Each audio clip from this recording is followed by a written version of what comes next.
What's up, everyone? Thank you so much for checking out this video here on Show Style and Spirit. I am Ebony, of course. And as you can see from the title of this video, I wanted to talk about Kimmie waking up from what she may have realized what she thought she wanted at one point in terms of romantic love. And so I've titled this video, Kimmie and Maurice, is it a slow burn? So before I jump into it, I ask that you please hit the like button on this video. And if you have not already done so, please subscribe to Show Style and Spirit. Okay, so with Kimmie's health crisis, we all know what she's been facing ever since last summer. The health crisis is causing Kimmie to wake up. It's a slow burn, in my opinion, because Kimmie is focusing on her health. Well, mostly focused. We saw in a recent episode, in this scene to be exact, where she was concerned about Maurice not getting enough sex. And remember, I talked about how that was so sad because she should actually be focused on getting better, getting 100% healthier, and not worrying about his needs that will at one point be fulfilled again. They took vows, so he should be more so focused on her health needs. And then, I feel like it's not just Kimmie. She's definitely not the only woman who has struggled with basically being blinded by things just to say that you have a companion or you have a spouse. The world that we live in conditions women to obsess and only focus on the planning of the wedding, the actual ceremony, and the honeymoon, but that's it. It's the white picket fence lie. And it's actually pressure from others that can also make a woman be desperate to settle. Now, you may ask, well, was Kimmie desperate? Is she settling? And everything said here is alleged and in my opinion. And this isn't just for entertainment purposes only, though, but I want us all to think. I want us to really think about our childhood as women and, after you get yourself established with a decent job and you want things personally, you have personal goals and you want romantic love. What were some of the people that you interacted with? What were some of the things that you thought that you could put up with? And then it became, an issue where you couldn't take it anymore. Now, obsessing over getting married, the white dress, shopping with your bridesmaids for their dresses, the shoes, the jewelry, and getting your mani-pedis done. Oh my gosh, this obsession, it can put you to sleep. You can become like Sleeping Beauty and you're not aware when you are settling and this person does not deserve you. Or worse, it could be a matter of your safety or your finances are compromised because you've spent time and space and shared assets with the wrong person.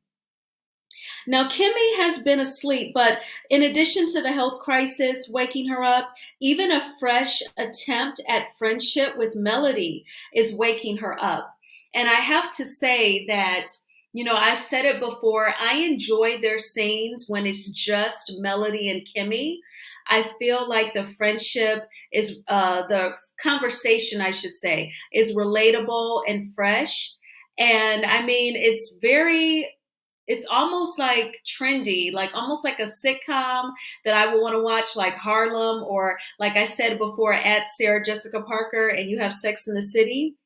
And I really do think that the health crisis, I'm assuming it's caused Kimmie to think about who has had her back and tried to be her friend. And I think that she consciously thought about Melody being upset at the reunion over Maurice answering for Kimmie during an interview when she was asked, "Are you and Melody friends?" And he said no. I think that she realized that that wasn't cool. It must have hurt Melody's feelings or offended her, and she's trying to make it right. But again, I think it's the health crisis that has woken her up to that, as well as perhaps the romantic status. And I imagine she's evaluating what benefits has she received from being married to Maurice, besides saying she got married on a beautiful boat. And this is what I'm talking about, the obsession with the actual ceremony and wearing the beautiful white gown and all of the guests ogling over you and you taking really nice pictures and going on a very nice honeymoon and eating very expensive food, which leads me to my next slide. I got this data from thestreet.com and it pulled its figures, the average wedding cost from the knot.com. And I'll just be, full disclosure with you all, I'm very familiar with the Knot website because when I was in undergrad, when I was in college, when I wasn't studying, I was sitting in my dorm room, crushing on some guy and just fantasizing about being married, not really coming up with any expectations or vision for the marriage, but just visions for the wedding. What kind of dress I would want, the color. Of course, it was going to be lavender and silver, and then the reception and the flowers and the altar and getting someone to sing. And you see these itemized lists about what it would cost. You are literally paying thousands and thousands of dollars for a marriage that you have a 50% shot of it making. In a day where, people, they feel uncomfortable and weird if you mention spirituality and in a world where it's all about how much money can you make and you got to hustle, hustle, hustle, and those types of mindsets, how can a marriage really survive and flourish? But here you are paying tens of thousands of dollars. You're paying $40 per guest at least just to feed them at the reception, not to mention all of the other costs. So ladies, I ask you, what do you do after your guests leave the reception from dancing and eating all night and you've incurred all of these costs? What do you do? Because that ceremony is 45 minutes, that reception is a few hours, and then it's all over. What do you do after that? And if you say that you've been waiting a long time to get married, so what? So what? Being married is just an addition. It's not a requirement for a healthy, happy life. And let's just hear from Kimmie herself, the mindset that she had and it guiding her because she waited. Everybody waits for this moment. I think I've waited just a little bit longer than most.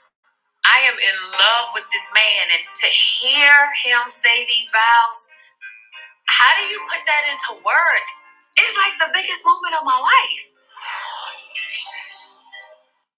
So ladies, just remember, do not settle at whatever age you are. However long you've been waiting, do not settle. It doesn't matter. Being married is just an addition. It does not define you by no means. And again, I ask that you please hit the like button on this video. And if you have not already done so, please subscribe to Show Style and Spirit. I offer a variety of content, including TV show recaps. I talk about natural hair, reality TV star interviews. I do those too. And let me know in the comments if you've been waiting to get married. If you were married before, how did you do it? Did you shell out all of the thousands of dollars to do it?